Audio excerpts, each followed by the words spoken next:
Doctor and Call comes to you compliments Antillian Life Insurance, Hills and Valley Pharmacy, and the Spice Isle Imaging Center.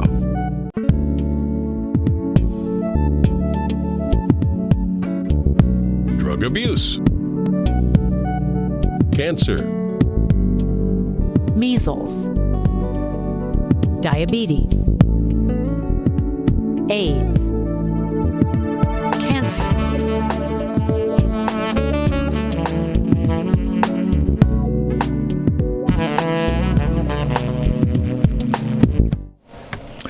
Good evening once again and welcome to Doctor on Call. This evening we have a very special program for you. Of course, it surrounds 16 days of activism, and that has to do with violence against women and children. Very, very important issue, and this evening we will be sharing with you some very, very important facts, yes, as it relates to that, and of course more information as how to deal with it and how to prevent it from happening. Yes, it is a problem in our society, and so it must be addressed. With me, as always, Dr. Sonia Nixon. Doc, good evening and welcome. Doc, are you with me? Let me make sure I have Doc. Right, Doc, are you hearing me? Mm-hmm. Can you hear me? Yes, I am. Okay, wonderful indeed. Hold on, can you see me? Yes, I'm seeing you. Everything is... I can read my screen. Yes, wonderful indeed. So this evening we are talking about violence against women, and of course there's the 16 days of activism that is taking place, in an effort, of course, to bring awareness to what is happening as it relates to violence against women and children. It is a very important and serious issue. We hear about this on a regular basis in our communities, in our society, and so, this as other issues must be addressed in a very serious way to stop that problem.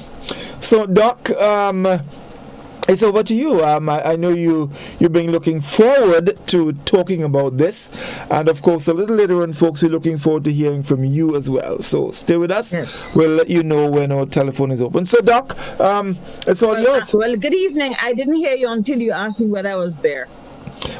Yes, my apologies for that, and also I think I forgot my manners as well. I did not welcome our viewers on GBN TV, so we welcome. I'm gonna have to tell Santa Claus about what you're saying. I did not hear. Yeah, we welcome you all. Of course, our viewers on our Facebook page and YouTube channel who are always there with us. We welcome you, and of course, we look forward to hearing from you this evening. So we're talking here about domestic violence or violence against women and children. So, Doc, and it's a little beyond that, because we want to look at some of the outcomes, some of the surprising outcomes to the health in particular of women who become victims, whether from childhood or in the adulthood of violence, especially sexual violence. Right? We hear about it. There are other forms which we'll also talk about during the course. And I really hope people ask questions, because there's just so many questions that we can ask. But we can start the conversation. So these 16 days is something that's organized annually by interested parties. It's something that is initiated by the UN Women, United Nations Women, to focus on issues of violence against women in general. Mm-hmm. We know that this is indeed a global problem, especially in communities where you have male domination, where gender is very prominent, and where the whole outlook on roles and power is determined by your male, your masculine or feminine gender. Right. So here in Grenada, we've been having other activities as well as participating in activities around the world. Sorry, I need to turn my phone off. As well as But Doc, just before you go forward, I just want to put this in context. You know, sometimes when we hear the word violence, the first thing that comes to mind is physical violence, you know, yes. Someone beating up on someone else, or you know, putting some sort of physical harm per se against someone else. But it does extend further. Yes. So basically, violence against women, any form of violence against women, right, is really any act of gender-based violence, right, that results in or is likely to result in physical, sexual, mental harm or suffering to women, and including even threatening somebody to beat them or to, you know, or to use profanity towards them, coercion, or even depriving them of their liberty. So it's had to think broader than just what happens in your household. Talking about human trafficking of girls and women, you know, sending women to slavery, whatever it is. Those are acts of violence, right? And whether it occurs publicly or privately, all of that. So it must, because resulting or is likely to result in physical, sexual, or mental harm or suffering to women, and it will include threats of those acts. I'm going to sell you. Okay, I'm going to make you go and live it. I'm going to beat you. I'm going to bust up your face, whatever it is, right? Coercion, whether you join with other people, or you lead somebody into an act that actually violates their rights. Arbitrary deprivation of liberty. They don't go to school. They can't work. Whatever it is, the things that women are supposed to do. And whether this happens in public or private lives, that's all that big, ample thing kind of encapsulates what is violence against women. Here in Grenada, there are agencies that really been focusing on this whole issue, right? In this Optimist Club, the Legal Aid and Counseling Clinic, GrenMan, very important, Grenada National Organization of Women, and the other community civil society organizations that are very integrated in this whole walk against violence against women.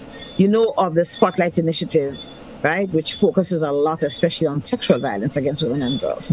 So, and that's more than just Grenada. That's almost like a global project, again, coming out of UN Women and protecting the rights of women and trying as far as possible to avoid to avoid women being subject to this, because what we want to stop is the outcomes, especially those health outcomes. And remember that death is also a thing that can happen as a result of violence. We've been talking this evening about the woman in St. David's who was recently murdered violently by a partner. That's an intimate partner. But you can have violence against women by somebody I don't even know. So whatever form it is. So we know that violence against women, whether intimate partner violence, like your husband, your boyfriend, your ex-husband, your ex-boyfriend, somebody you're kind of almost there with, right, is a big public health problem, right? And it represents a significant violation of women's human rights. Okay, we talk what we already said what all those values. So they claim that 1 in 3 women, 30% of us, have been subjected to either physical or sexual intimate partner violence or non-partner sexual violence in their time. Think about it. How many girls were disrespected or put down verbally by boys because they're fat or they're not cute? We see it among our adolescent population. We see men beating a woman in the street. We see all kinds of stuff. And some of it we just don't see. Some of it is covered in makeup, where your husband comes home and beats you or decides that he wants to have sex because he just wants to have sex, or he just might be drunk. And we've heard the story, especially of the myriad of stories in our environment, especially of women who have been who have had partners that are alcoholics, that consume alcohol, and who come home and create discord in their house, and that violence against the wife also spreads as violence against the children and the girls who are in the house. So figure the consequences, the psychological consequences, okay, that these young people may face down the road, and as a result, the problem that comes up. And what happens in their own cycle that prevents them from getting out of that cycle of violence and non-progress. Most of the violence is intimate partner violence. About 27% of women, actually, between 15 and 49 years of age, have been in who have been in a relationship, actually report have been subjected. They have actually had encounters, right? Where they experience some form of physical and sexual violence by their intimate partners. That's just physical and sexual. Remember the other forms, right? Yes. And that's 1 in 4 women who have been in a relationship have had that. And remember, a lot of us probably still don't report it, because we don't talk about it. What do mothers say to their girls? You know, mommy, he's really treating me bad at night, but you stay there because he has the money. You stay in the marriage because this. You stay there because he's the one that bailed your father out. You stay there. And we see the stories all the time. You have to be there, you know, because it has economic benefit, it has social benefits, whatever it is. Yet women are subjected to these things. Violence can negatively affect a woman's physical, mental, sexual, and reproductive health. And those are some of the things we're going to talk about. We're going to talk about cancer specifically, but we're going to talk about other things. And I'm sure we've brought it up already because I've spoken about this a few times, how violence can disenhance the quality of life of women, how it can create not whatever the opposite of progress is in a woman's life, her whole development, her whole sense of self. And that we can probably spend a week talking about, right? And also that women who are subject to violence are at greater risk for acquiring HIV in some settings. We've seen it happen, especially in countries where HIV were spread like wildfire, where it's male-dominated environments, where you don't have a choice but to have sex with your partner because that's what you're supposed to do. We've seen how many of these women contracted HIV. A lot of the women not as educated as they should be, and eventually end up dying, leaving their children, and often leaving orphan because sometimes the men die. Most times the men die as well. So those are some of the situations we have experienced and we've seen has been recorded and counted myriad of time. The thing is about is that it's preventable. The health sector does have to play a role in ensuring, along with its other partners, the judiciary, the law enforcement, the other social support like special victims units, community-based organizations, faith-based organizations. We all have to come together and address this as a real malady, a real illness within our communities to ensure that this doesn't perpetuate, right? And make sure that women have a place to go where there's a safe place, right? That the health system can identify that here's the situation and be able to send women on so that they can find that safe place and keep them and remain healthy. And above all that, they can protect the girls. Remember, we have to stop the cycle at some part, right? Right. And of course, the government has to have policies and the different sectors within the government have to have policies that make sure that services can be provided. So if I wanted to report my partner, my report must be taken just as if somebody came and cut my hand off. You know, there must be that level of equity and access into the judiciary system, and law enforcement that protects me as a female that's subjected to gender-based violence. Right. So, Doc, you know, you've said quite a bit there, and you know, one of the interesting things I've noted, and it's also cited by the World Health Organization as well, is that almost 27% of women worldwide, and we're talking here about between the ages of 15 and 49 years, right, to have been in a relationship, they've reported some form of physical or sexual violence by an intimate partner. Now, this is alarming. My question, so taking it home, are we, and the last, your last couple words had to do with the fact that it is preventable. Yes, and I do believe that. But my question is, are we addressing it properly? Are we addressing this problem from its source? Are we understanding, for example, one, what is causing it? Two, are we teaching our women how, and our men? Yeah, I'm coming to that. Are we teaching our women, one, how to not place themselves in situation so that they can become victims of violence, whatever form? And third, are we, because the feeling I get sometimes when these things happen, all we hear is the organizations, they come down on the men, and the men are the culprits. And yes, they are the culprits, and the actions, should be condemned in all its forms. But my question is, are we also teaching our men how to deal with the issues other than taking it out on their women and children? We could look at them individually. So I tell you,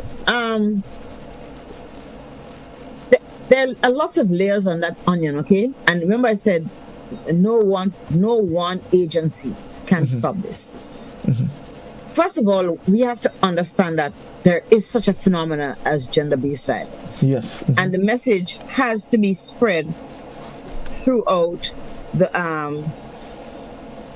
community, right? It has to be spread through churches, it has to be spread everywhere.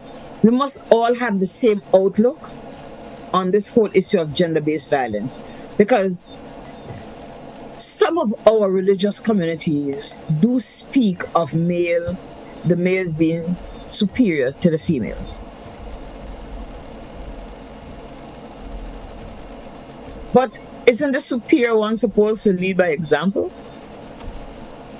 Often men think that because they consider the superior, the head of the family, they are free to do whatever they want. They are free to, I guess, engage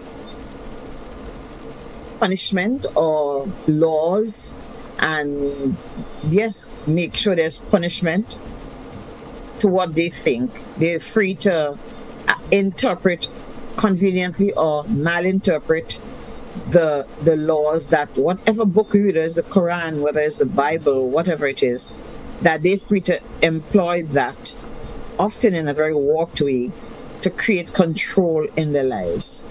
And that is part of the basis of gender-based violence, that there is that tendency to believe that men are superior. And wherever there's an environment that leads us to think that men are superior to women, it is quite likely that some abusive relationships will occur with that environment in that space.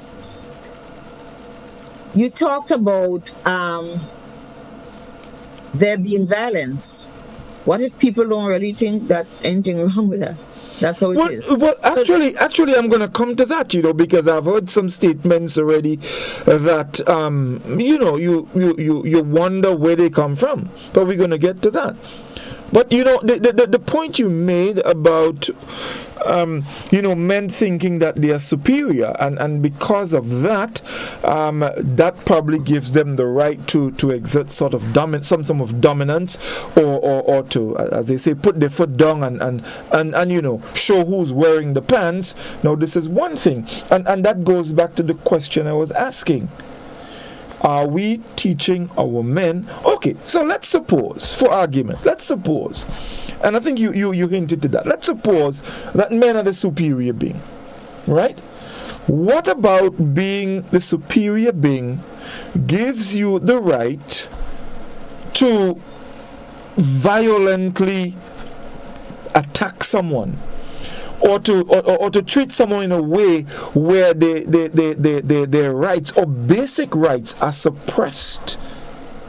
So, simply because that has been traditionally passed on, and therefore we have to break that mold through education. Right. Education of our women, education of our men, education of our boys, and education of our girls. And I know I can hear people saying, yeah. Or they talk about this and women's labor and women. Remember all of that, things of the 70s. But that's not what it is. It's really just recognizing that we are equal, that we have different, we have slightly different gender roles, because men can't have babies, men can't reproduce by themselves, men can't carry a child, but the men have to contribute towards a child. So the roles are different. Men can't breastfeed, but they can if you really push it. But normally, naturally, they're not created. Women are not created to do extremely hard work. Yes, yet they're made to, in an environment where they don't have choices, in an environment where, because of their gender, certain amenities, certain freedoms are not allowed to them, like education, right? So they remain back. And we talked about that when we were talking about healthy women. You remember? Yes, we talked about women in certain rural communities in certain countries, especially in the East, in sub-Saharan Africa, which is changing. How women, the boys go to school, the girls don't get a chance to go to school. Think about Malala, the young lady from Pakistan, who fought so that girls can be educated and who was shot in her head, but who has recently, because of international intervention, that was gender-based violence, right? When they shot her, whatever they tried to kill her, right? That was gender-based violence because it was based on the fact that you're a woman, sit down and shut up. Where do you think you're going, right? Do we still think like that? Yes, we probably do, even in like we say, in jokey way, and really, casually, boys saying, all the girls, and we don't understand, right? By offending somebody because they're a girl, okay? That you're not supposed to do this, you're not good enough for that. Those are issues that create stress and other things in women. We haven't even spoken of the more violent part of physical abuse and mutilation and all the stuff that happens that really make you almost zombie. You just don't get ahead. If you don't get education and you're constantly being put down and you're constantly being raped, you're going to stay back psychologically. You're going to stay back emotionally. You're going to stay back academically. You're going to stay back as far as producing for the world. We therefore have to continuously remind us of equality in the genders. We have our roles, but we're equal. We have equal right.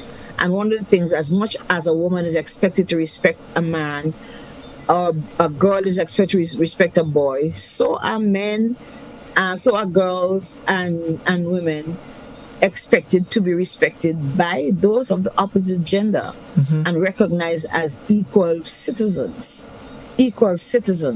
right? And not be subjected to the kind of violence that is meted out against them. Just think about it. I don't know. I've worked in an emergency room and been faced with verbal violence as people are violent towards me. They would cuss me and promise to shoot me and stuff simply because I'm a female. And I remember a guy with whom I became very good friends because he was a friend of mutual friends.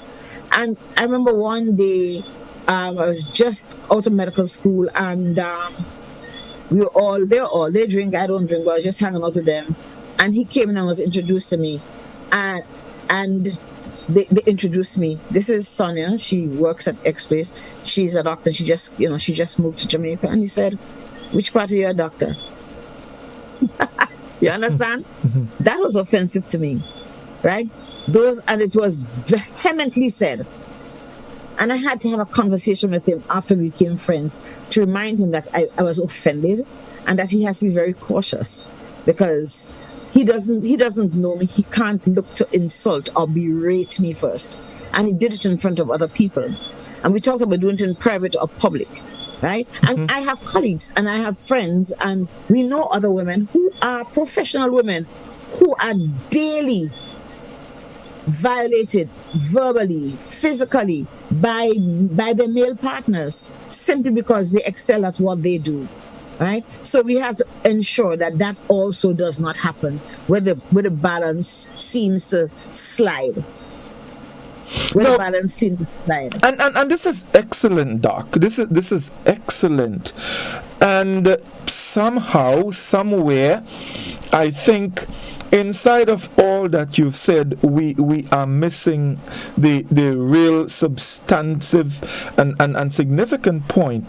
That are we teaching our men? No, we're not, because we're not enough, because our men are singing, and the girls are singing with them, and the boys are singing songs about the vulgar ways of talking about women's sexual organs, their reproductive system, and what they look like, and that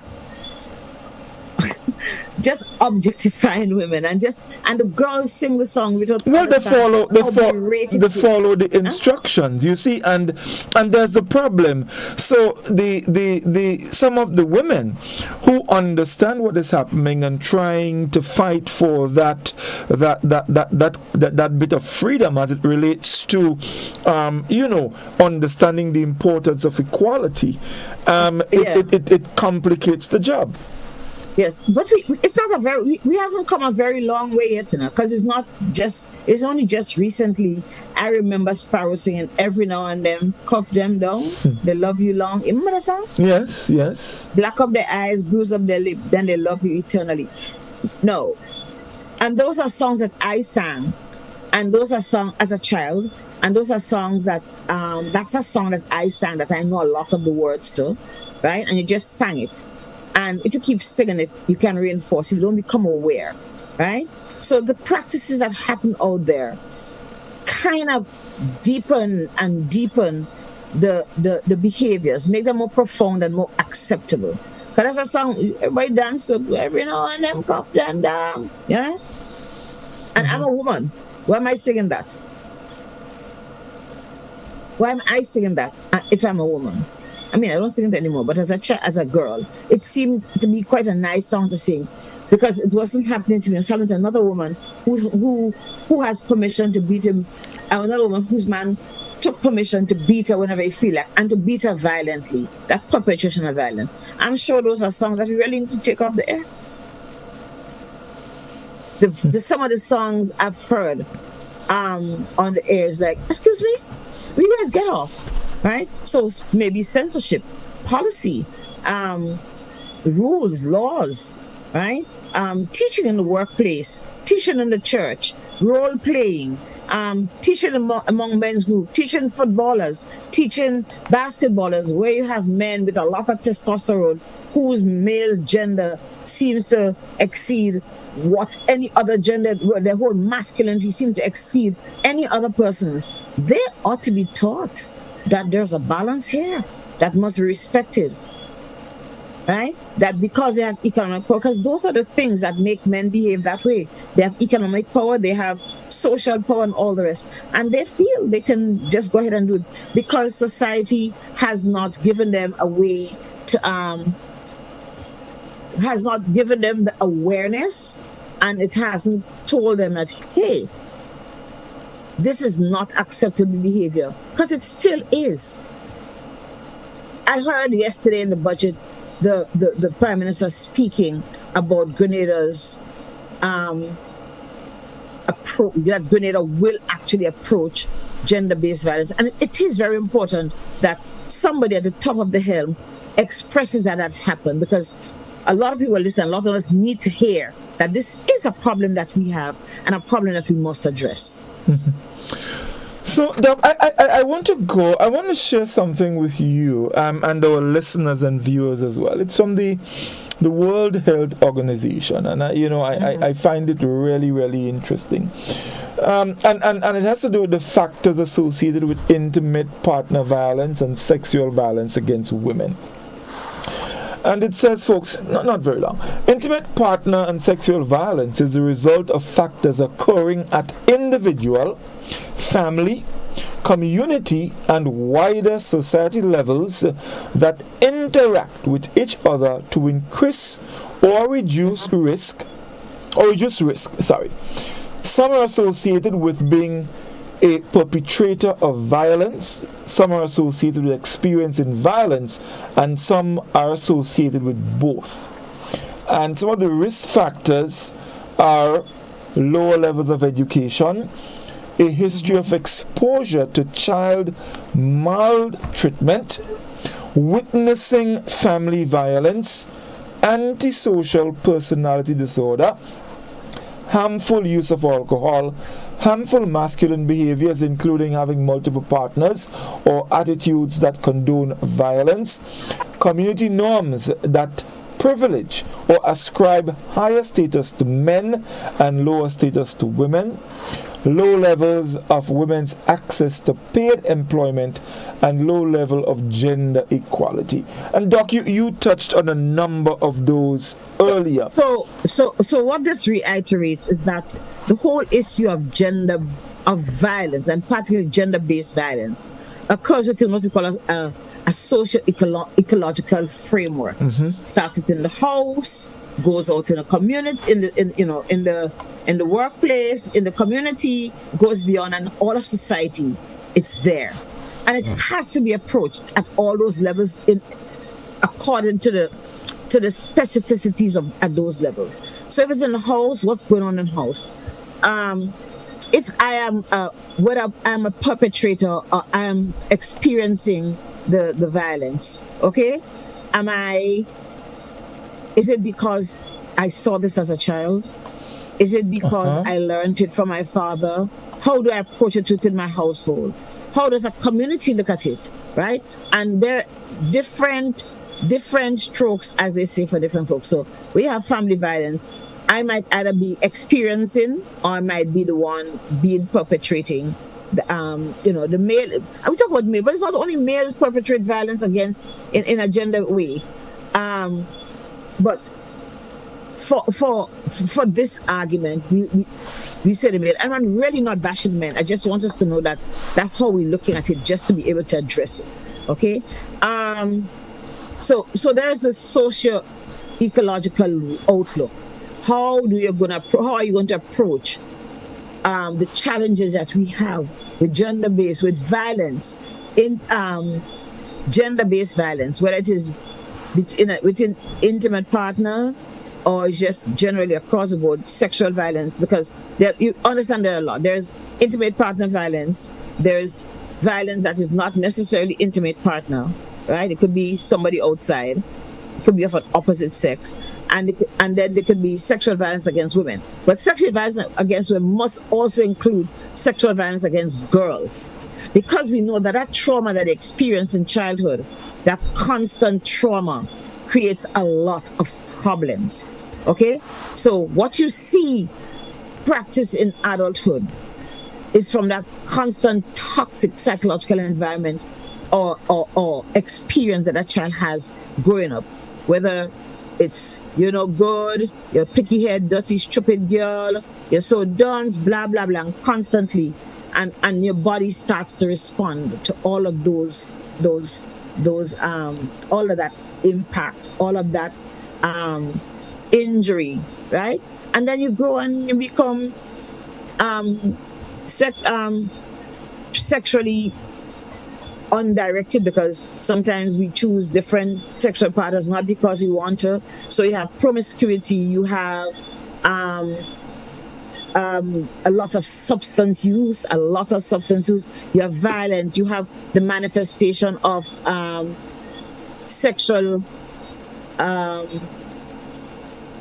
sexually deviant behaviors. There's a whole lot of stuff that people experience when they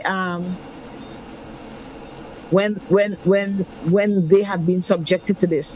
And what you have is a cycle repeating again. So let's say abusive to your children, you are doing drugs, you're doing prostitution, you're doing all of this stuff, and it happens and it goes over and over and over. And unless we can identify ways of taking care of all of those problems, we'll have a perpetration. And like I just told, it has to happen at all levels of society, and it has to take into consideration and put on the bandwagon to work and to eradicate this all levels of society. What happens when you're a child? I can give you an example. I almost died. I got up one day, went to work, and this girl would not get off my mind. And I called her. And she says, Dr. Nixon, how you know I was going to call you? He said, I don't know. I just could not get you off my mind this morning. What's going on? She said, I want to come talk to you. Her 4-year-old boy child, went to school, preschool. This is another jurisdiction, okay? This is not Grenada. He goes to preschool, and he has a little best friend in the class. And the best friend goes to the bathroom, and he goes to the bathroom, the best friend, and they don't come back. And the teacher gets concerned and steps in the bathroom and see them having oral sex. The best friend doing it to this little boy. Mother almost dies. Calling parents. And when they call in parents, the best friend says to the teacher and his parents, look, it's because Mary Jane, another little girl in the class, did it to him the day before. And he just thought, well, he can share this with his friend. Because that little girl's caregiver would sit with her in the absence of her parents and watch pornographic movies. That whole perpetuation. And think about the trauma to that little girl. She doesn't understand. And she will never understand until she gets to 15 and 16 and her body starts functions differently, and her relationship, her sexual desires, relationships, the opportunity for her to practice comes. But that is violence against that child. She should never be exposed to that. And look at how it went down. 2 other children who live in wholesome environments, whose parents prevent all of that, get exposed. So it has to happen at all levels of society in order for us to terminate, to obliterate this kind of stuff. Right, Doc. I just a little bit. We're talking, and I practically lost track of time. Oh my goodness! It's almost 9 o'clock, and we have to take a commercial break. I know. Stay with us, folks. We'll be back with you in just a moment.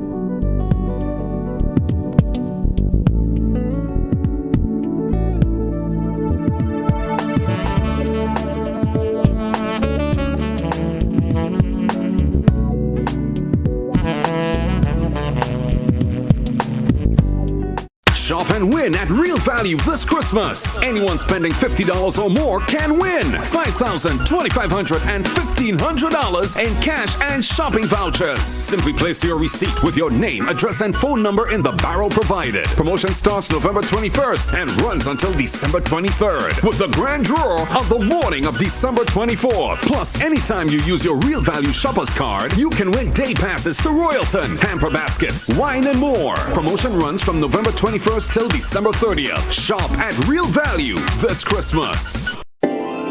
Gather family and friends and those you know. Shop for your season's needs and more. Celebrate this Christmas. Make your season bright. Forget your troubles, at least for a night. Get a GCCU Light Up Your Christmas loan to make your season merry and light. Purchase appliances and furniture, household goods and home repairs to give your life a little cheer. Easy application and fast approval. Terms and conditions apply. Light up your Christmas with a loan from the GCCU, Grenville Cooperative Credit Union Limited. Call 473-442-8602 or visit us at grencu.org for more information. Here is a little known fact. There is only one place in Grenada that you can get MRI scan done. That place is Speysile Imaging Center. Yes, Grenada, that's the truth. Other centers could offer you other scans, but Spy Cell Imaging provides an authentic MRI scan. Here's another little known fact. Spy Cell Imaging has 3 centers. We operate at Grenville, the Carnage, and at the Ocean House, Grand Anse. We provide the widest range of laboratory tests and services. CT scans, x-rays, mammograms, ultrasounds, and a host of other services. We are fully staffed by a team of family doctors and specialists. Call us today at 444-7679 or 406-1500 or visit any of our 3 locations. Spy Cell Imaging, from seeing the doctor to getting lab tests, scans, and pharmacy services. We are here to take care of you. Believe in our strength, we'll stand by you. Protection from all perils, big and small. Reassurance we give, it's so clear to see. Peace of mind, that's our service guarantee. We look after all our family. Yes, we do at every opportunity. Antillian Group, underwriters of all classes of insurance solutions for your protection and investment. Live well financially.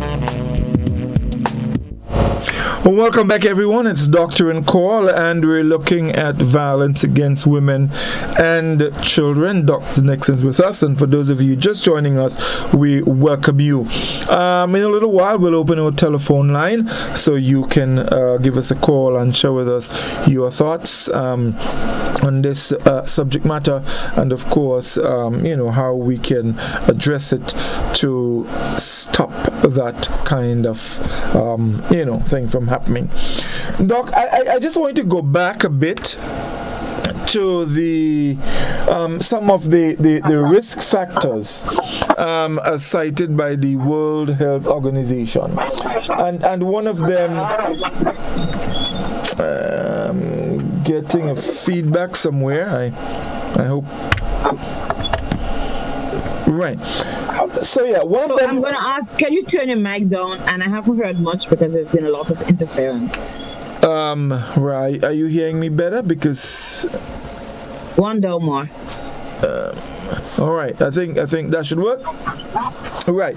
So one of them, yes, one of the risk factors cited by the World Health Organization speaks to community norms that privilege or ascribe higher status to men and lower status to women. You know, and this is interesting because I want to share something with you, and I would like to get your thought on it, and if you think that has any kind of impact. In the good book that we read, in 1 Corinthians chapter 14 and verse 34, it says, "Let your women keep silence in the churches, for it is not permitted unto them to speak, but they are commanded to be under obedience, as also saith the law." Doc, I would like to get your views on this. Well, I can tell you something. There's another part in the Bible that says, women, you must be subservient to your husband. But right after that, it says, men, love your wives and love them as our Christ of the church. Uh-huh. So you can't, we tend to take Bible verses out of just, that verse to look nice and convenient. You kind of need to read and figure out the historical context within which those things were written. And that's New Testament. That's just the other day, okay? So my comment will be, I won't take one verse to make it the law. All right, I have to figure out why that was said.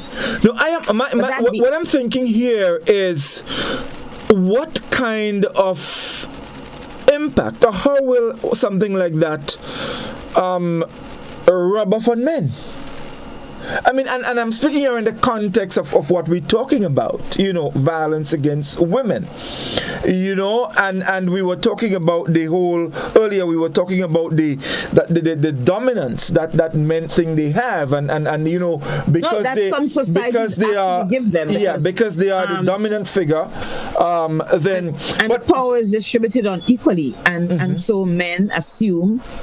And not only the power, also the resources. So men end up having more resources, financial and otherwise, than women, right? And then, of course, some societies actually really strict to those gender roles with almost a passion, because that's how it is. Can we break down society? Like I said, we have to look at this within each socio-ecological, use that framework. Where are we? What are the laws? What are the rules? How does the government look at this? So the way we will approach gender-based violence in Grenada is totally different from how they approach it and I'm going to say this with a lot of due respect to the people in Iran, right? Iran.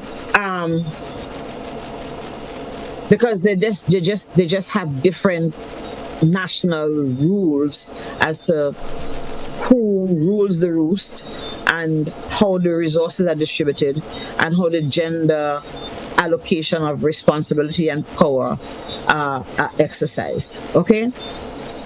So, in the context of Grenada, what happens that we actually have, like I said, we have laws, we have redress. So, for example, if you were violated, or you think your little girl was violated by a man, let's talk about sexual violation, because it's probably starting the worst cycle that can happen. You can call the police, even if it's another policeman. You can call the police, and the law says that he must be admitted. He must be arrested and investigated. Okay? And then you have the cooperation and the collaboration of the health sector, because by law, there's actually the doctor in the emergency room has a responsibility to examine and take forensic samples and to give evidence in the court, which is the final state. And then you have the support systems from social development, for counseling. You have Special Victims Unit who visit families and try to make things easier for families to go through those challenges. And then, of course, you have the judiciary, all collaborating to ensure that this is done with fairly and squarely. Because we still know that it exists in our society. Maybe that's not how we're going to deal with it 100 years from now. Maybe 100 years from now, we would not have, maybe it wouldn't matter. Maybe our norms wouldn't matter. But today, 2022, this is what is available. We know that if you are an accused perpetrator, you will go through the route, right? There's a call for action to justice. We have policy, right? Policies that address domestic violence and sexual abuse. There's the Domestic Violence and Sexual Abuse Protocol 2016. That's Grenada's laws that take into consideration what must be done and how we would approach a situation of sexual violence or domestic violence against women or girls. So we are at a different space completely. Okay. We talked about redress, but I want to talk about some of the challenges. What happened? Okay. We talked about the toxic stress and how the girls can develop, and we're going to talk about violence against women. So you'd have these girls or these women who have been subjected to constant, or even a few times, subjected to violence, sexual violence and physical violence, right?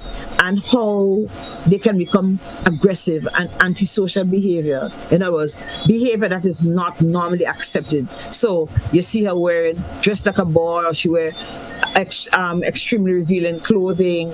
She don't have no behavior. They say you behave like a jagaban, all of those things, right? But nobody understands how she's trying to deal with the inner anxiety that is prolonged assault on her young psyche, especially when it happens young. And children have nightmares, and they have terrible existence, and they start to behave bad because they don't know how to express, right, the physical or sexual assault or the emotional assault that they face, right? And they could go as far as having criminal activities, criminal behaviors, shoplifting and start with going out and prostitution and doing drugs and robbing cars and joining gangs. Those are some of the things. And if you can go back and figure out where did it start, you figure out that early childhood trauma, the earlier it happens, the worst.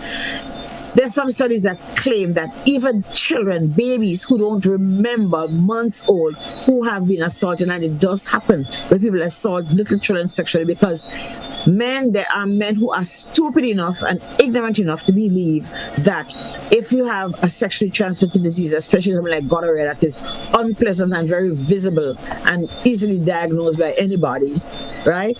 If you were to have penetrating sex with a minor, and so they go to the minor who can't talk. How could you have sex with baby who's one? Something wrong with you. Something very wrong. But maybe you were also abused sexually. Who knows? Right? And this is, and you see, Doc, this is where I have my contention, because a lot of times when these things happen, all the emphasis to me seem to be placed on punishment, and we are not trying to address it from the source. What is causing it? So I don't know, maybe we just don't have the resources, and maybe because, and I think it's different now. I look at Spotlight and I see it's being framed within the context of Grenada, and I think that's very important, because the discussions have been held. Let me tell you something. We have 110,000, what do we have, 36,000 acres? I don't know, whatever we have. That's all. That's not a whole lot of place, okay? Acres of football field, there's not enough place, and half of it is mountain anyway. Most of us live in the middle along the ridges, or we live on the coastline. Guess what? We don't have no bridge 500 miles away for sexual perpetrator or violent perpetrators in general to be isolated from society. We have to figure out, how are they going to live within the rules of the society? How are we going to... Punishment is important. It's very important. But how are they going to rehabilitate? Because they don't have nowhere else to live, right? You can't live more than 20 miles away from anybody. That's the size of Grenada. Yeah. Well, you see, Doc, and there we go. I maybe I'm someone like a stuck record, and I do agree that punishment is important and they need to be isolated. But if we continue to place the emphasis on punishment, and we still do not know what is causing it, the cycle continues. And then we are forever having to punish and to punish and to punish and to punish, and then we will not be able to stop it. Because, for example, I think the conversation has started in relation to rehabilitation, because in bigger societies, I used to live in Boston, where they have a lot of research. I remember one of the professors at Boston University talking. She's very avid, very passionate about dealing with sexual violence. And especially intimate partner violence. And the program she was starting was on rehabilitating men, because you have to do that. So maybe we're not there yet, but I know the conversation has been had. I know the conversation has been had because, like I said, you can't send somebody beyond 20 miles or send them to Carriacou, and you can't take somebody out of St. George's who's committed a sexual crime and put them in Carriacou. For what? No, that's not how we're going to solve it. So I do agree with you that we have to find a way to deal with perpetrators. And remember that perpetrators can also be women. They do assault children, both of either gender. So, but for the most part, men are the ones who are leaders in this. You know, another reason, and I think it's very, very important. In a lot of cases, probably in most of the cases, women who are victims of that kind of behavior are women who are not in a position to adequately support themselves. And so because That's of just that, one category. because of that, you know, the men who take advantage of situations like that. And so they know. Yeah, of course. Now at the leadership level, have we? Well, clearly we have identified that as one of the issues. How are we addressing that? And it doesn't start. There is the Spotlight initiative, which is a big initiative that started a couple of years ago. A lot of it got railroaded by thing, but it's coming back together, and it has to do with violence against women and sexual violence in particular against women and girls. So, and that's been on. The Spotlight initiative was just recently launched, but the whole consultation and the meetings and the policy and stuff was developed more than a couple of years ago, before COVID. So we do have a system, a systematic policy guided way to approach this. But that's not something that's going to happen overnight. You know, you're going to have to implement what are the low-hanging fruits. You're going to have to put things into place. There's a lot of education, And we talked about education is going to have to be education and awareness. And that's why you have 16 days of activism. So that it's not just about women. We have great men, okay, which is part of them, which represent the males. We have to become aware that this is and that's where the individual responsibility comes in within the socio-ecological model. What is my role? How am I performing? Am I a victim? Am I a perpetrator? Am I a bystander, right? What is my role? What do I have to do? Does this exist in my community? Do I see it? Or have I identified it? And if I've identified it, what have I done to ensure that it doesn't happen again, that it is dealt with? If there is to be punishment, there's to be rehabilitation of victims. That's very important, you know, because like I said to you, victims suffer a lot. And victims don't only suffer depression and use drugs to get rid of the anxiety and all the rest of it, right? And have PTSD, post-traumatic stress disorder, where these images constantly come into your mind, where you have difficulty dealing with any situation that causes stress. So if you have PTSD, that stress that comes as a result of that trauma, anything that's similar, even if somebody just a little too fast, you get anxiety. Whatever stress comes on, your body's not able to cope because your whole adjustment capacity has changed. It is important that we remember that. But here are some of the things we forget, especially with sexual violence. A lot of the women who have had that challenge from small often remain victims. The child develop victims in the sense that the whole psychosocial academic development can be stymied. So you have a child who's shy and withdrawn, who is not as sociable, who doesn't learn very much in school. Where there's no knowledge, there's very little ability to practice good healthy behaviors. Women who are less educated tend to have more children. tend to have more children by multiple fathers, right? Because of that economical dependence. You see the cycle I'm creating here? And that's a point I was making, because that to me, Doc, is a very, very serious issue. Those are the things that we don't take into consideration. And I'll tell you, I want to say that some of the social programs, for example, like, governments giving handouts and so on, right? These, it doesn't help. What needs to happen, in my opinion, is to start educating women who are in that situation, so they understand the reason why they are being treated that way, and help to get them out. And the first step, in my opinion, I don't know that you can educate women isolatedly. I think it has to start. Well, no, I'm not saying I in isolation, but there are people who are really vulnerable when it comes to that. Yeah, but guess what? I think those programs, I don't agree with you fully, because I think those programs are really geared at alleviating, mitigating the challenges that already exist. So while I understand you talk about empowerment and development, that doesn't come overnight. That is why you have to have bigger programs and just, you need a spotlight. You need a spotlight that's vibrant and puts the light out there and tells people, here's what the situation is about. Here is what is going on in our city. Here is how sexual violence affects us. Here is how our women are disadvantaged. Look, there's a program that I did.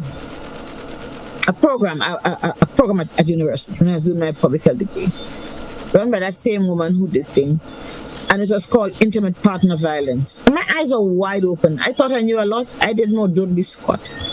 It spoke of women, of infertility in women who didn't have, who were victims of sexual violence. It spoke of constant abdominal pain. It spoke of regular pain in your joints. It spoke of depression. It spoke of just don't know what. It spoke of obesity. It spoke of a lot of headaches. A woman comes to the headache 2-3 times. The people at a certain university, what they do, every woman who comes to the hospital, they would do intimate partner sexual violence, right? They have a protocol that they do, a questionnaire that they do to collect data. And they started to recognize how many women actually have challenges with violence. So you go to the ER 1 week. Yeah, I have a headache. So you go to the ER. Lord, this headache is going to kill me. You go to the ER, you talk to them, they give you some Panadol, you take one, and the pain goes away because you've spoken to somebody that, I'm under the stress, I just really feel tired, blah, blah, blah. And they kept coming back. And they were discovering that these women really were victims of violence, sexual and intimate partner violence, by whatever genre it was, okay? That is what the problem is.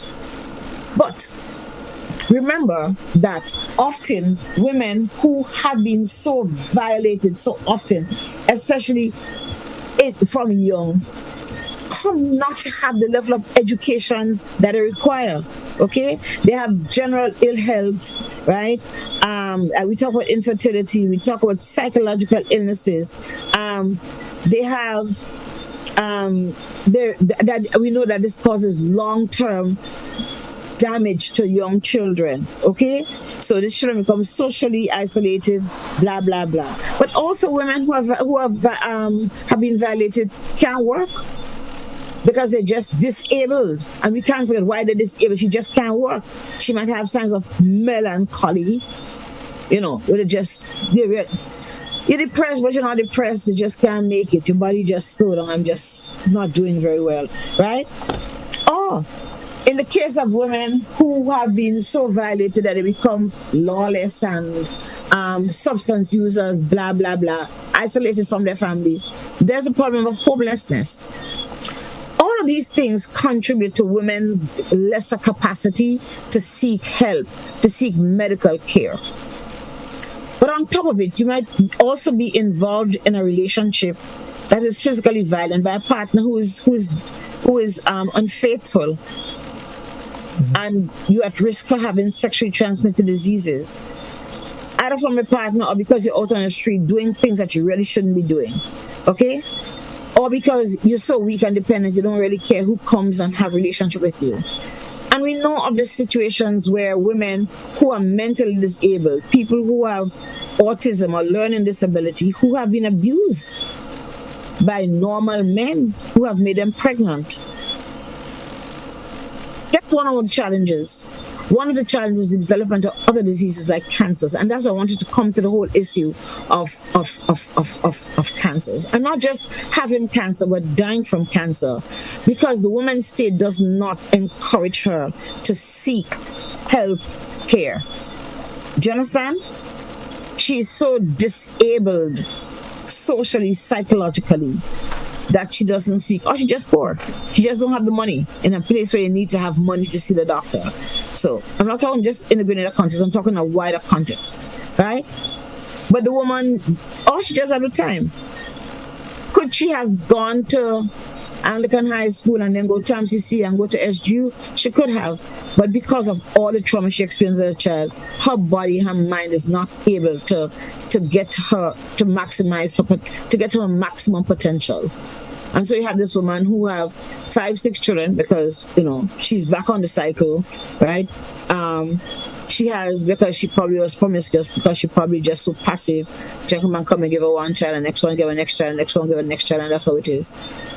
But she have to work, and we have to work for $250 a week to find 6 children. Who going to doctor? Who going to do pap smear? It's free, but if I take 2 hours to go and get my pap smear done, what is a pap smear? Because you just don't have the health knowledge. Do you understand? She ends up dying from a disease that is otherwise preventable. She ends up, because she also can't tell the man, look, you're sleeping with everybody else, please wear a condom when you come home, because again, you don't want to cough her down. Okay? So here you get yourself into this melee.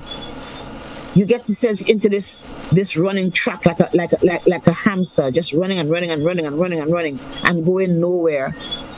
And staying deeply steeped and seeping in that trauma that has never been approached.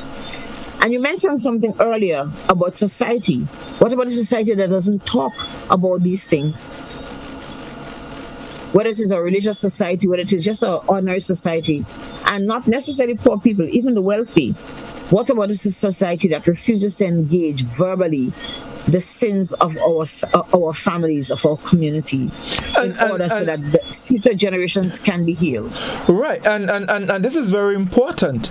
And there again, going back, why if you have situations like these occurring where women are mutilated or they've been abused violently, what is causing the community or the society to remain silent?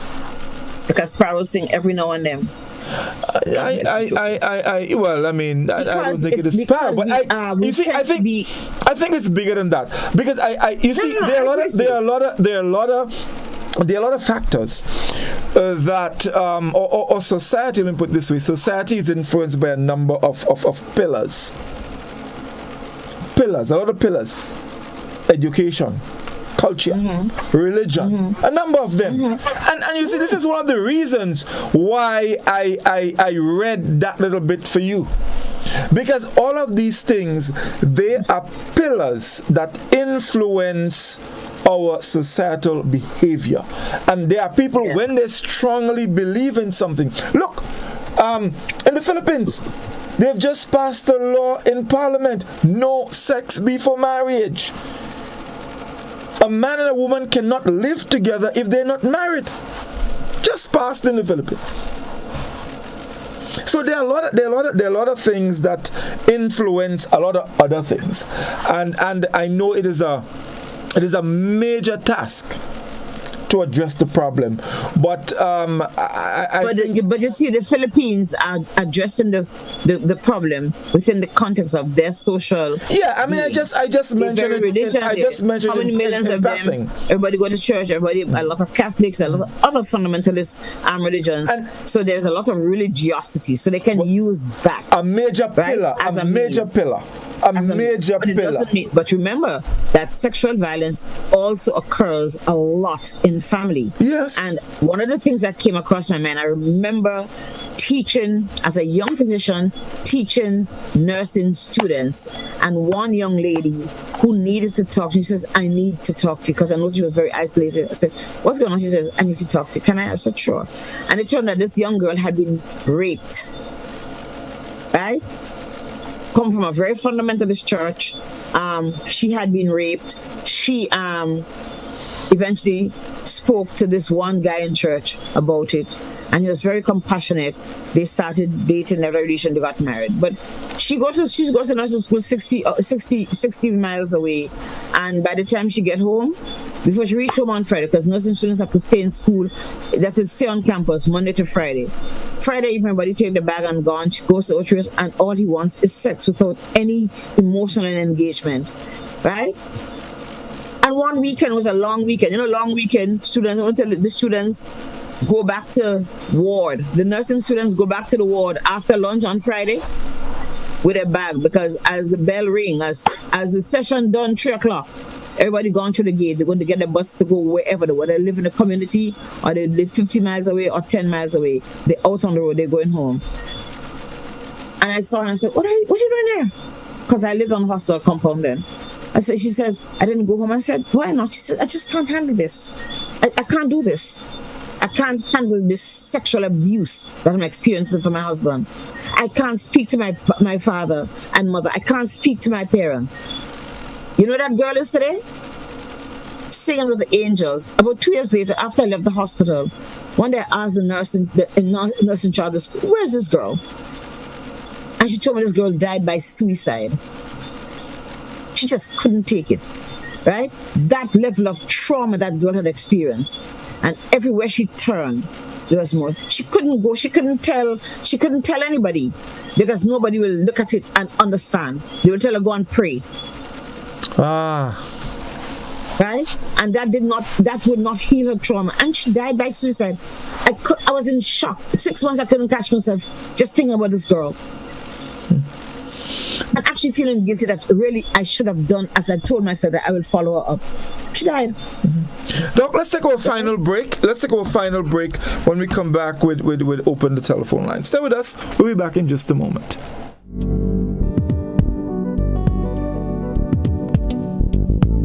If there was ever a time to keep and stay healthy, it's now! We at Hills and Valley are here to help you take deliberate steps to maintain your health. We stayed true to maintaining the most comprehensive rates while stocking the widest range of medicines and health devices, including personal protective equipment. There are so many benefits shopping with us. You get great savings through discounts for senior citizens and reward cards for loyal customers. Ask about owning yours today. Visit us at Halifax and Grenville Street, St. George, Jubilee Street opposite the Grenville Bus Terminal, and at Hillsborough, Carriacou. Our wholesale distribution on Halifax Street also stocks the widest range of pharmaceuticals. We are with you on the hills and in the valleys. We are Hills and Valley Pharmacy.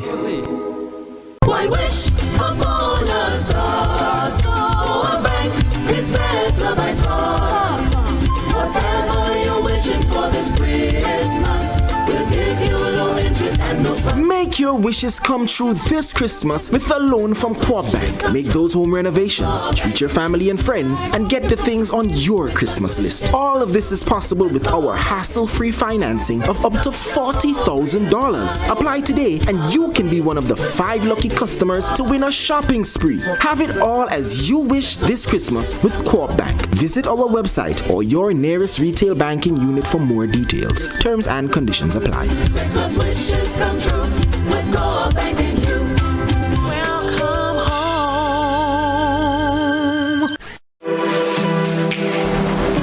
Here is a little known fact.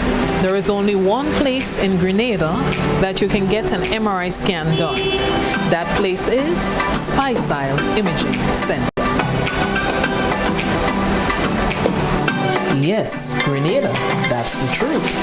Other centers could offer you other scans, but SpyCell Imaging provides an authentic MRI scan.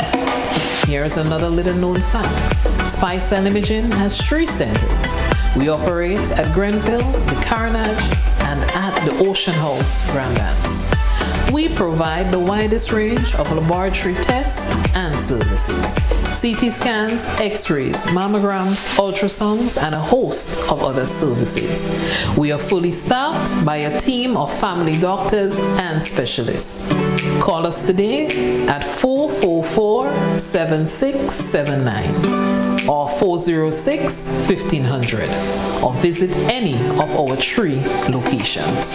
SpyCell Imaging, from seeing the doctor to getting lab tests, scans, and pharmacy services. We are here to take care of you. Gittins Healthcare Pharmacies have catered for all the early shoppers. So, start your Christmas shopping now and avoid the rush. Visit Gittins Healthcare Pharmacies for your gift sets, toys for the children, hair care and body care products, along with your prescription and over-the-counter medication. Shop early and avoid the Christmas rush at Gittins Healthcare Pharmacies, Central Depredin Street, Guab, the corner of Victoria and Jubilee Street, Grenville, and Wall Street, Grandance.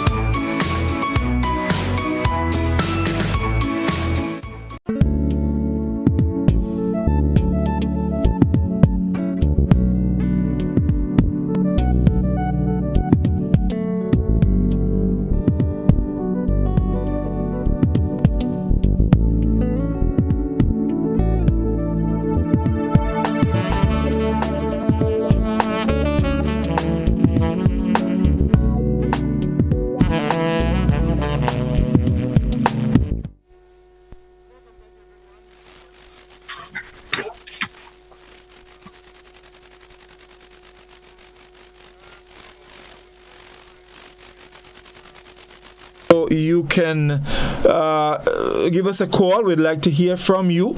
The number 435-2041. So if you have any questions that you would like to ask, or you just want to contribute to the program, remember we're talking violence against women. We'll be happy to hear you. So the number again, 435-2041. That's the number you can call. All right, Doc. We have a call on the line. Let's go to our first call. Doctor and call. Good evening. Okay, thank you.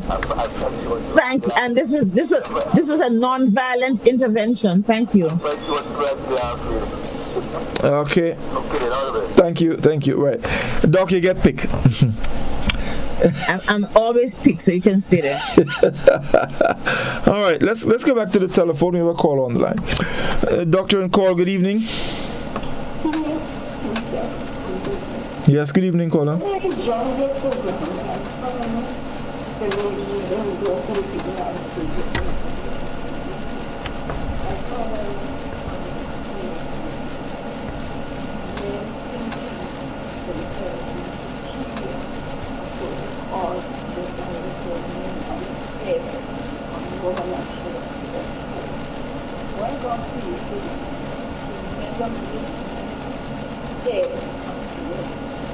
That kid after the woman said, she's got in, she said, and said, God, she has done it. The husband traveling with the youth. Now, that did not mean she had to dominate or put on the feet. In the New Testament, she was her husband and loved the man as Christ loved the church. And another reference says, she the one that brings the root of the disease and so forth. So, I don't know, people get us use the word of God.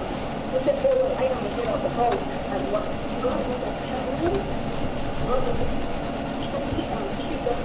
children.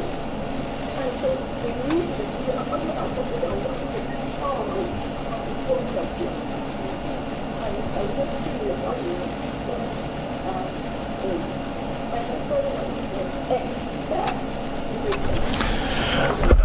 Okay, yeah, thank you very much, caller. Thank you, yeah. All right, else we would... So you see, we need clarification. And she made a point there that even though God gave man, made him the head of, he became the head of the household, it was not that he dominated, that he must respect and love the woman. So even if it's not your wife, unfortunately, a lot of men who perpetrate violence start somewhere they see their father doing the household. Not necessarily what happened to them, and they might not have been violated in any way, or there may not have been any violence towards them, but they have seen it practice, and that's learned behavior. So they take it out into society with them, and they do it in school, and do it in the classroom, even as kids, because they see the male in the house running things and talking on to the girl, and so they talk to the girls. I remember my daughter was like 5, and there was a Cub Scout jamboree in Grenada. And they asked families, but they're no little boys. She was the only child in the house, right? And these boys came. There were probably like 4 kids who came to her house for dinner and entertainment. And they were only girl toys. And she poured her a box of girl toys. And they were all there playing. And she said, "Hey, don't break my toys." And then I moved away because this is little children bantering. And then I heard, probably like a rumor, "Who you calling girl? Who you calling girl?" And there she is with her hand on, and said, Watch boy, who you calling? Put the toys back in the bag. But this is one girl who'd been treated as a person in a house and has never been referred to as a girl, and straightened that little boy out. But maybe that's what he sees, poor little thing, right? You ask that question, where are we going to start? Where we in Grenada are going to start? We have to start at where our beginning is, whether our beginning is in a home, whether it's in a classroom, whether it's on a football field, whether it's in a church, whether it's in a workplace, wherever it is, wherever is that core place for you, you're going to have to start somewhere. We're going to have to start reminding men that, look, we want to be equal with you. We're not begging. It is all right. And I will respect you, so will you respect me. You know, I will not exit because some of us really behave bad. I've seen someone being very rude and very violent towards men. I don't.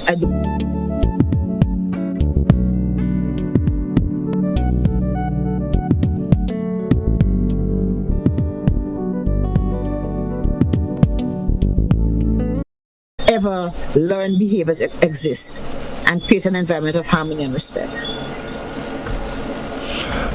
Okay, so folks, the number 435-2041, you can give us a call.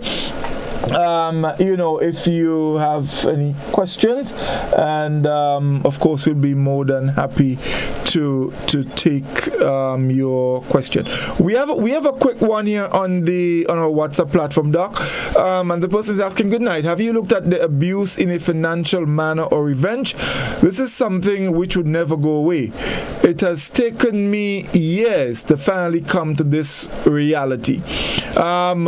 We need more visual aids to show victims of what becomes of their bodies as they grow into adulthood.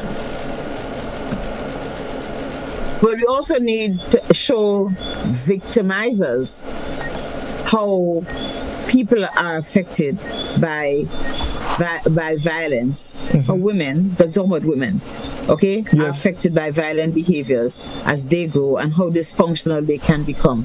So you might have a boss who just isn't functioning well. Now she doesn't know the working on. She comes to her, but she's so abused that when she comes, she's lost all her gumption. She's lost all that ability to be a strong professional, because she's just so constantly being whipped in the environment in which she lives. So those are the stuff.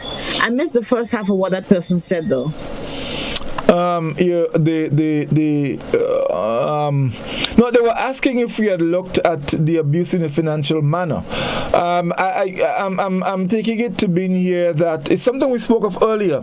When women are in a vulnerable position as it relates to their economic status, they're taken advantage of. So I think this is where. And the truth is, it may just perpetuate, because my last sentence I wrote in my notes is, when you're going to break the mold and start changing the whole thing around, because we have to. Not that there's so much awareness, we really have to we have to change it. We have to stop wherever we are and start making a difference for everybody. We have to remind our friends, or we have to teach our young boys and our men that it is not right to use women as sexual toys, just for their advantage. I remember having a conversation with some little boys in my high school in St. George's and reminding them that, yeah, it's cute, it's cool, you can have a girlfriend, but you're not an abuser, and whatever happens between you stays there, because your friends must not hear whatever happened between you, right? And be able to intimidate, to denigrate, to embarrass, to put her down, or to approach her to expect whatever favors that you may have gained, that they can use that as a big stick overhead to abuse her further and remove her self-esteem further. So we have to start to build each other up. We have to start to learn to respect and build each other up. Let's take another call. But I want to talk about the cost. One more thing, because one of the costs that, and I think it's fair to... Okay, Doc, just hold it, because we are already, the caller is already online. We'll come back to them. Caller, good evening. Yes. Hello? Yes, hello? Yes, good evening, caller. Go ahead, please. Good evening. Yes, good evening. Yes, good evening. Yes, we are hearing you. Go ahead. Okay. All right, so in terms of actually starting some place, we ought to return to the obedience of God's word, of our spiritual connection with God. Now, this is different from being religious and going to church. Now, Doctor talk about the scripture referring to men in religious circles as men being superior. And because that had been propagated, it gave them the authority to be abusive towards a woman. Well, that is a misconception and a distortion of the Word of God. And when the scripture is referring to men as the head of the woman, that must be understood in the context of man also being submitted to his head, which is Christ. And therefore we must come to that place in our life where we return to Christ and to receiving his love in our heart. And this was speaking to believers, people who belong to the body of Christ. Now, we can't want to reject Christ and reject his love and expect to get the benefit of his love being manifested in our life.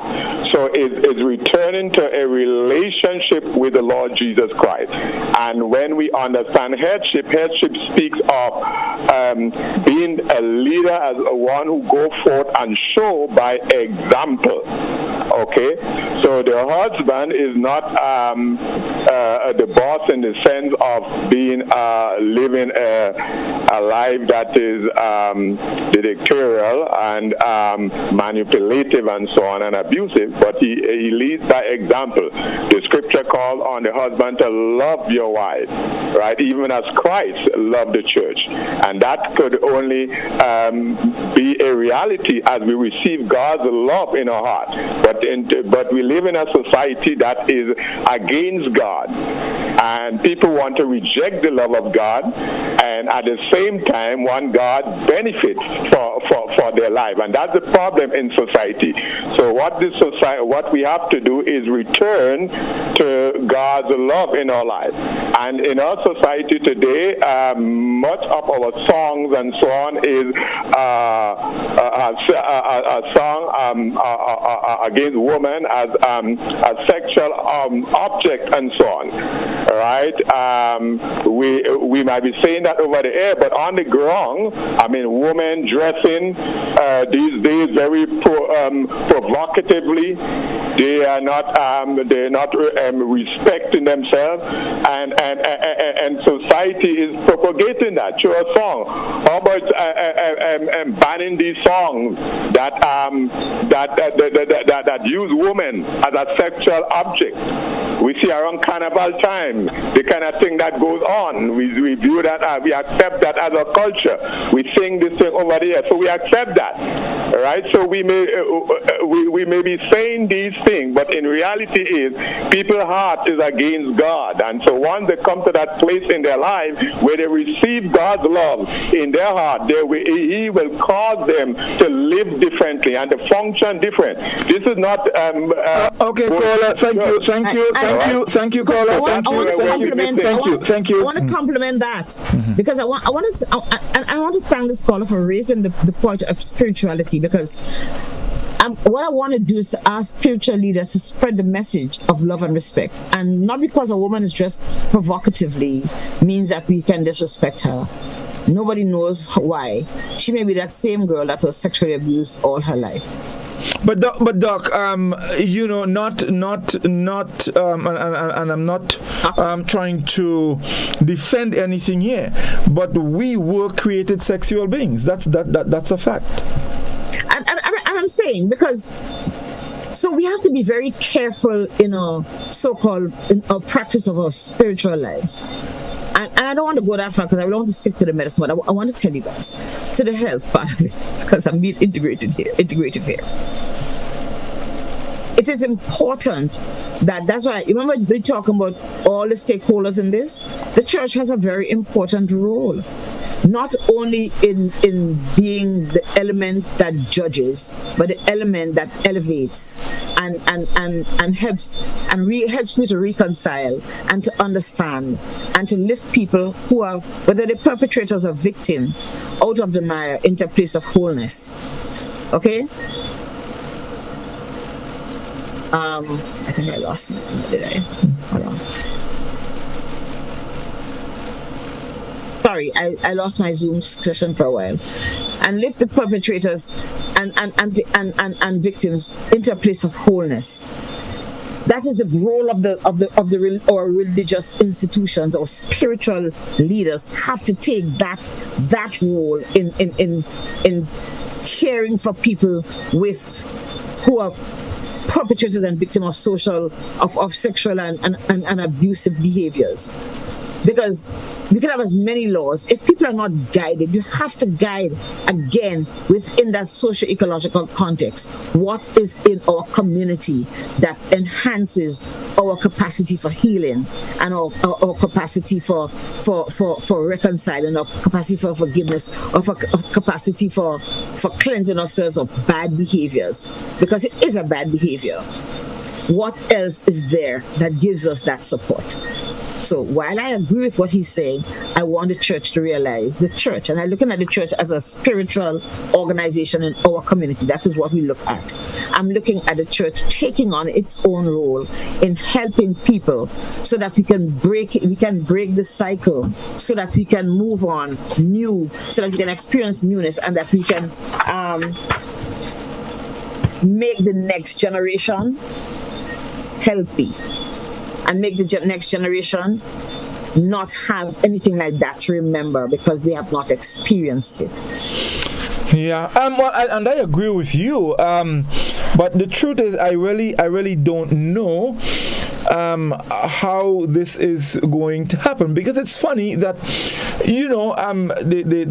the churches they have a role to play as it relates to helping to bring people to God, but yet still there is this constant battle as it relates to which is right and which is wrong, and somehow I don't think that's where judgment comes in, and it's not supposed to be about judgment. It's supposed to be about love, God, and reconciliation, and all of us moving forward together as one being, sinner and sinner, because we all sinners in one way. No, of course, and you see, so sometimes.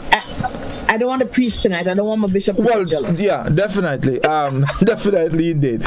All right, 435-204. We have time for, let's take one more call. Yes. Doctor, caller, you need to turn the volume of your radio or TV down, please. Hello? Okay, well, we seem to have lost that call. But Doc, you're talking about costs. Yes. Yes. So I think that question is important because one of the things we really should look at tonight. Costs. how do you evaluate the cost of psychological illness? How do you evaluate the cost of loss of academic opportunities, loss of social opportunities, lack of possibility of achieving your best potential? Those are costs. But illness, it costs. That somebody seeks and seeks and seeks, and we can't figure it out unless we say, oh, that's probably what it is. So a woman would go and you do x-ray and you do ultrasound and you give her medication and you do blood tests and you do everything, and all this woman is coping with is that pain, or infertility, and you do everything else, but simply because her body does not function appropriately, there's infertility. How do you cost the substance abuse? How do you cost the antisocial behavior, the thieving, the criminality, the gangsterism? Those are the costs. And how do you cost the one thing we wanted to bring up tonight? Having to deal with cancer, often because people who are so ill actually end up going to the doctor when they're taken, simply because they are emotionally, socially, physically, financially, whatever else, incapacitated to access the care, simply because one, they either don't have the money and stuff, two, because they don't have the health information, the health knowledge, right, the health intelligence to seek out care, right, and three, because they just don't have the ability. The emotional and psychological malaise that they experience just doesn't get them. So by the time you figure it out, here's this woman, because remember that in the case of cervical cancer in particular, cancer of the cervix, which we see a very high incidence, a lot of these women have actually commented that they have had experiences with sexual abuse, right? And even if it is because they have been repeatedly sexually abused, or they have lived promiscuous lifestyle in the age when they can consent, right? Because they're just trying to find a way to heal themselves. They come in contact with the human papilloma virus, which is the causative factor, which is that factor that predisposes you to developing cancer of the cervix. Yeah. And here it is. That's exactly how violence, physical violence, psychological violence, and a partner who would hold his wife down and rape her, probably already have 6 other girlfriends, or he's been doing it with other women. He doesn't care that he might have had another relationship, and he comes and she has no way of protecting herself. But we can protect ourselves from cancer of the cervix by vaccinating our girls between the ages of 8 and 11. There is a vaccine proven to prevent cancer of the cervix. But do you have the capacity to ensure that your daughter gets it long before she's abused? Do you have the capacity to ensure that your daughter is prevented from getting HPV by you being able to break that cycle? Are you able to walk away from an abusive relationship? Are you able to understand that your child is living in a community where she's being abused and she can't get out? Would you move out so that your 3-year-old child is not abused by a 16-year-old or 20-year-old man and put her at risk for getting HPV? And ultimately, who helps the women who are abused to break the cycle, to get into a place of freedom and empowerment? Because that's what we have to focus on. How do we get these sexually, psychologically, financially, whatever other form of violence is impounded, is imprinted on their lives? How do we get these women out? And that's where whole of society comes in. That's where our government has to lead. That's where policy must be made. That's where the police have to come in. That's where the judges have to understand what it is. That's where we have to have facilities for counsel. That's where we have to have halfway homes. That's where we have to be able to take women and their children out. That's where we have to take children from the environment, from the mothers. We have to have the social system to ensure. And of course, the entire society has to be informed that this is a malady that we have to chop off. Yeah. Burn it. End the DNA. Yes, indeed. And Doc, I just want to end by just sharing this last little bit from the World Health Organization, just to sort of, encapsulate what you've said. And it speaks to health consequences. Intimate partner. And we're talking here physical, sexual, and psychological, and sexual violence cause serious short and long-term physical, mental, sexual, and reproductive health problems for women. They also affect their children's health and well-being. This violence leads to high social and economic costs for women, their families, and societies. And such violence can cause it can have fatal outcomes like homicide and suicide. You made a reference, you gave us an example earlier. It can lead to injuries, with 42% of women who experience intimate partner violence reporting an injury as a consequence of this violence. And these are from research done. It can lead to unintended pregnancies, induced abortions, gynecological problems, and sexually transmitted infections, including HIV. Now, WHO's 2013 study on the health burden associated with violence against women found that women who had been physically or sexually abused were 1.5 times more likely to have a sexually transmitted infection, and in some regions, HIV, compared to women who had not experienced partner violence. They are also twice as likely to have an abortion. Intimate partner violence in pregnancy also increases the likelihood of miscarriage, stillbirth, preterm delivery, and low birth weight babies. These forms of violence can lead to depression. And let me start this over. I need a good tone for that. These forms of violence can lead to depression, post-traumatic stress disorder, and other anxiety disorders, sleep difficulties, eating disorders, and suicide attempts. Hence the costs. And I continue. Health effects can also include headaches, you mentioned that, Doc, pain syndromes, back pain, abdominal pain, chronic pelvic pain, gastrointestinal disorders, limited mobility, and poor overall health. Sexual violence, finally, particularly during childhood, can lead to increased smoking, substance abuse, and risky sexual behavior. It is also associated with penetration of violence for males and being a victim of violence.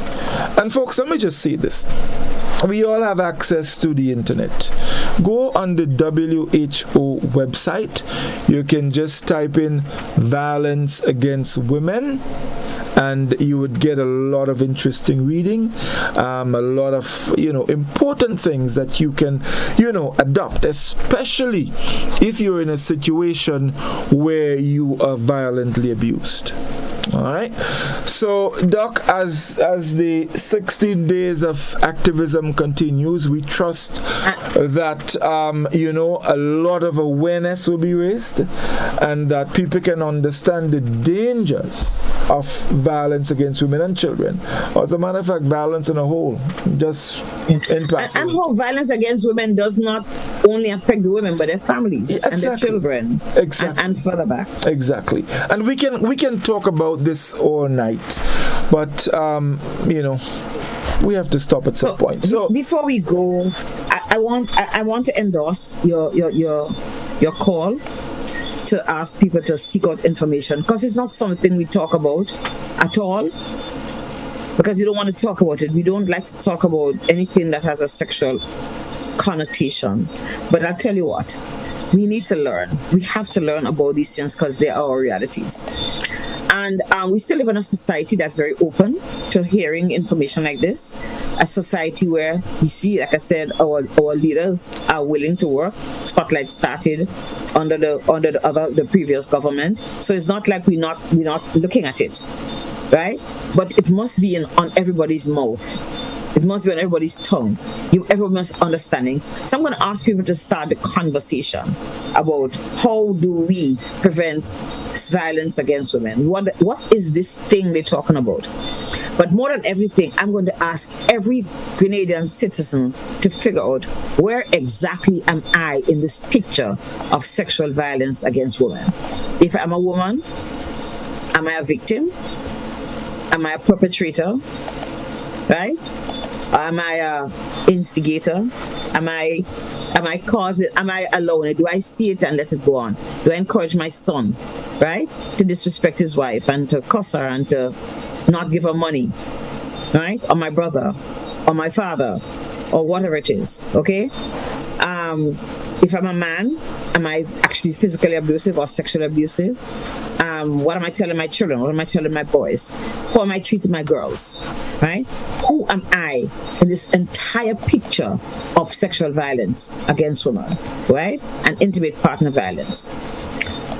Is there help? Yes, there is help. If you think you're having a thing, well, I think if we have spiritual leaders who should be ready to fix it, to take it up. Husband and wife, we have to love each other like Christ loved the church men, and men must love their wives, okay? And they must respect their wives as well. Or there's social development, mental social development.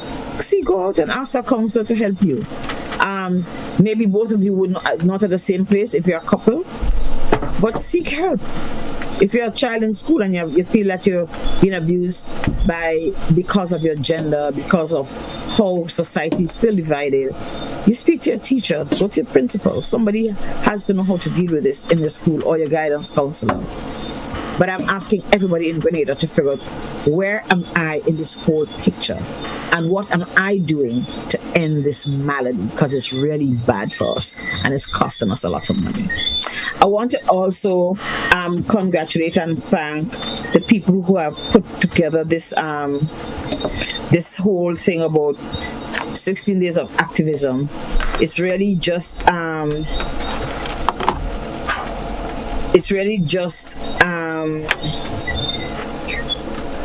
about reminding and recreating awareness every so often, something that we need to put in our place. Yes, we all need reminders all the time, but I want to thank the Seroptimists and the Legal Aid and Counseling, Grenman, Gino, and all the civil society organizations who have done these 16 days of activism, and hope that as we continue, and when it comes around next year again, because I think it's almost to the end now, when it comes around next year, that everybody would seek it out. It's end of November into December. Seek it out and go figure out, and take it into your community, take it to your family, talk in church about it, talk in men's group, talk on the football field about this thing, because we have to end this. We have to move to Grenada forward as one, and the best that you can, because this can be a wonderful place. So thank you guys. Thank you very much for listening to us tonight. This is a difficult topic with a lot of questions, but maybe another day we'll come back and talk again about violence against women. Yes, indeed. Well, Doc, thank you very much. We thank our viewers on GBN TV, those on our Facebook page. We thank you all very much for your contributions and your wishes. Of course, all listeners on K105 FM, thank you very much. We look forward. Next week will be our last Doctrine Call program for the year. I will be going off on some much needed vacation, and so we'll be coming back in the new year. But be sure to join us for a final program. I promise you it is going to be a really wonderful one. All right, so thank you very much again, and do have a good night. All the best.